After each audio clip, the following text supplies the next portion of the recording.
Good day everyone, I am Alios Pimoner, the student nurse from Tomas Claudio Colleges, and today I will be performing a return demonstration of skin assessment. So skin assessment should include an actual observation of the entire body surface, including the inspection of your hair, skin, and nails, systematically from your head to toe. So first, before doing the assessment, we should verify what we need to perform. First is to check the patient, such as her name or background. We also need to check the needed equipment, such as ruler for the exact measurement, pen light for a better visualization, alcohol to sanitize our hands. Remember, it's pandemic. And the important thing to wear, which is the face mask. And now, I am wearing the face mask and we will proceed to our interview. So hello ma'am, I am Alors Pimoner, your nurse for this morning. By the way ma'am, can you understand me or do you want me to speak in Tagalog? No, you can speak English. Okay ma'am, may I know your full name? Sandra Pantao, When is your birthday? June 30, 2010. Okay ma'am, so is it okay that I'm going to hold your hand to check for your wristband? Yes. Okay ma'am. So now that we already know the patient identity, it is important to explain to the client the procedure so that they are aware of what are we going to do and how will they also participate during our assessment. So now we will start our assessment by inspecting the general skin or the skin tone color of our patient. First procedure is that we will inspect the general skin coloration of our patient. Upon doing the inspection, keep in mind the amount of pigment in the skin accounts for the intensity of color as well as hue. So while inspecting the skin coloration, note any odors emanating from the skin like this.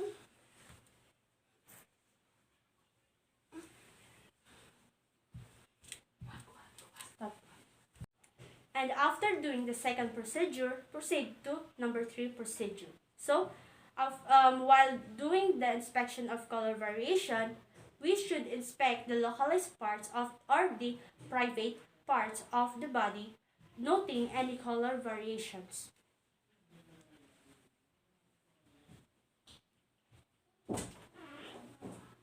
So, the fifth procedure is that inspect for lesions. Observe the skin surface to detect the abnormalities.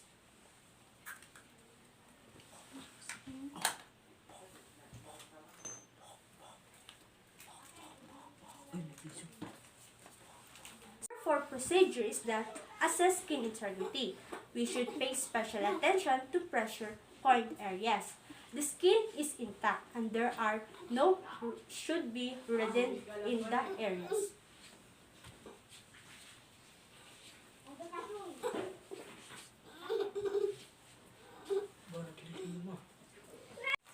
So, if you observe that your patient has a lesion, we should note symmetry, borders, and shape, color, and diameter of lesions and change in lesions over time. For a very small lesions, use a magnifying glass to note these characteristics. Note its location, distributions, and configuration. So the last part is you should measure the lesions with centimeter or ruler.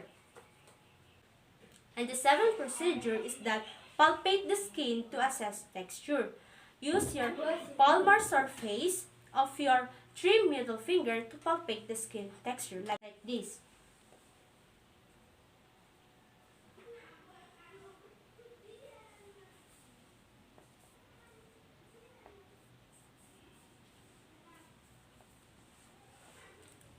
And the number 8 is that palpate to assess the thickness. If lesions are noted when assessing skin thickness, put gloves and palpate the lesion between the thumb and index finger for size, mobility, consistency, and tenderness. Observe for drainage or other characteristics. But in this case, our patient doesn't have a lesion. Number 9 procedure is that palpate to assess moisture. It is to check under the skin folds and in unexposed areas like this.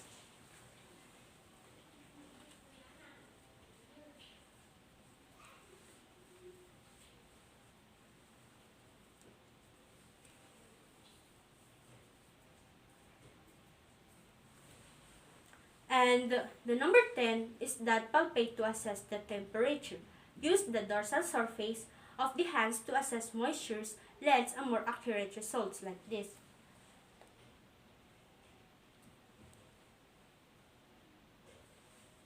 Number 11, palpate to assess mobility and turgor. Ask the client to lie down using 2 fingers, gently pinch the skin over the clavicle. Mobility refers to how easily the skin can be pinched.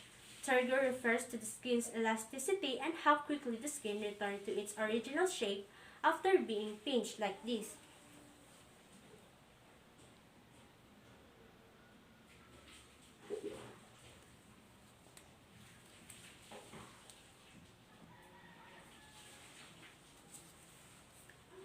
And the number 12 procedure is the to palpate to detect edema. Use your thumbs to press down on the skin of the feet, ankles, or vertebral or to check for edema. Ma'am, can you remove this? Yes. Okay, ma'am. No, yes. Then, like this.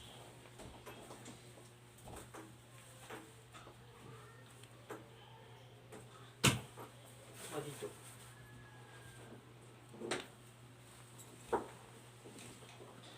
And we should inspect the scalp and hair for general color and condition. At 1-inch intervals, separate the hair from the scalp and inspect and palpate the hair and scalp for cleanliness, dryness or oiliness, parasites and lesions like this.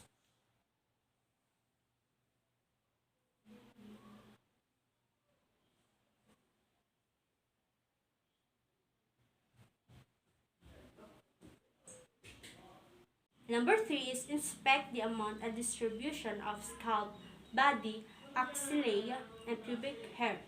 Look for unusual growth elsewhere on the body like this.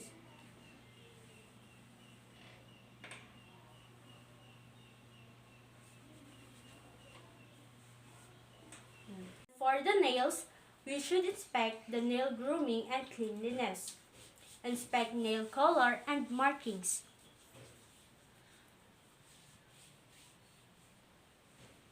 And then inspect shape of nails.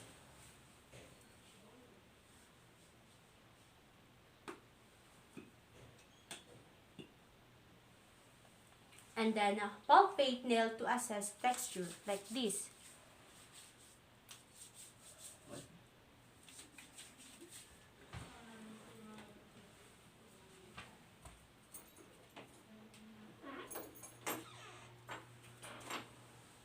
And then number 5 is to palpate to assess texture and consistency, noting whether the nail plate is attached to nail bed. Number 6 is test the capillary, refill in nail, and press the nail tip briefly and watching for color change like this.